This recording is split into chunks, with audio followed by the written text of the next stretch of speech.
So, Tory leadership candidates Rishi Sunak and Ms Truss are continuing to campaign today following last night's hustings in Eastbourne. Let's get the views now of the Conservative MP and Ms Truss supporter Jake Berry, who joins us now. Jake Berry, thanks very much indeed for being here with us this morning. Good morning.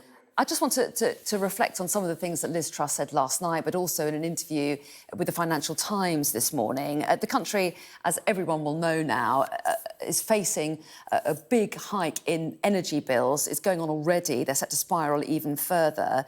Liz Truss has said that tax cuts, not handouts, are the way to deal with that. So can you explain that to me? Is she ruling out of an expansion to the support schemes that we've seen so far, £400 coming from that this autumn for people? Is she ruling out an expansion of those schemes?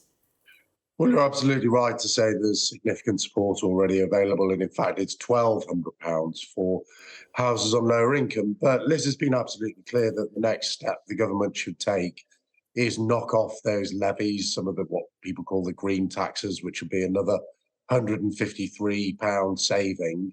I think that's a significant cost of living saving for families up and down this country. Who knows what happens next year? Next year is another year. I think we've learned from the Bank of England this week that energy prices won't be going down in the short term. So I guess that nothing is off the table. But Liz has been absolutely clear that the next step she will take and is committed to is knock off well over £100 off your bill through removal of some of the levies. But that's a drop in the ocean. We're talking about bills in excess of £3,000. I mean, the most vulnerable, the people that are really struggling, they just won't be able to afford to pay. Doesn't she need to do more? Isn't handouts a necessity in this situation? Well, you're absolutely right to say that it does feel like a small contribution, all of it, to what is a cost of living crisis. But, you know, the most needy households will get in excess of £1,200, and that will be on top of support they've already received. But actually, that's why Liz Truss, you know, the way she's going to unify our party and bring our country back together is by helping people, by leaving more money in their pockets through tax cuts. We're the only country in the world, almost, in the developed world, that's responded to a cost of living crisis by deciding what we should do is take more money away from people by increasing their taxes. That is clearly the wrong economic priority. And that's why Liz is committed to cut taxes, not, you know, for ordinary working families in this country who will be struggling with that cost of living. And that's why it's the right thing to do. So can you explain to me how tax cuts will help people with the immediate problem of paying an energy bill, for example? The most vulnerable people who are on benefits, those who own below the allowances, won't get any benefit from the cancellation of the rise in national insurance, for example. So how are they going to be helped by tax cuts? Well, look, you know, I've already said, I've been really clear that there's £1,200 already available for those families. And on top of that, Liz has committed for over £150 additional support by removing the levies. It's not just people on low income in this country who are struggling with this cost of living crisis. I absolutely appreciate they've got the highest mountain to climb, but it's middle income families with mums and dads out working who are paying the highest tax burden for 70 years. And it's about giving everyone who's paying tax a break by putting more money in their pocket. I mean, Rishi Sunak has been saying that the Tories will lose the next election if inflation isn't kept under control. He says that these tax cut proposals from Liz Truss are inflationary. That's a risk, isn't it? Well, of course, there's always a risk. I'm not sure it's an orthodoxy I accept. It's obviously currently the Treasury orthodoxy, but I don't think this cost of living crisis is being caused by people with too much money in their pocket going round and spending money. It's being caused by a huge increase in things like your diesel price or your petrol price or your gas price. It's a sort of it's an energy push inflation spike rather than a consumer spending inflation spike. And that's why Liz is right to say, let's enable people to keep more of their money in the first place.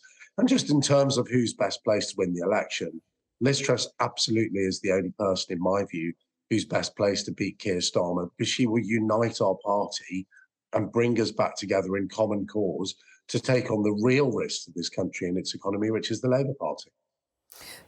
Some people watching might argue, though, they might question, why are you committing to spending billions, cancelling that hike in national insurance, which will largely benefit the better off, when that money could be channelled and targeted towards the most vulnerable people?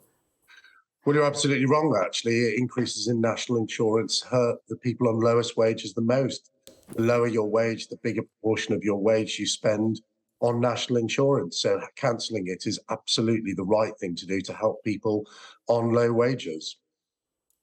And what about the issue of levelling up? I know it's something that Liz Truss is going to be focusing on today, something you're very interested in yourself. In fact, I know that you've been very critical on Twitter of Rishi Sunak after a video emerged yesterday of him in Tunbridge Wells talking about diverting funds from deprived urban areas to areas like that.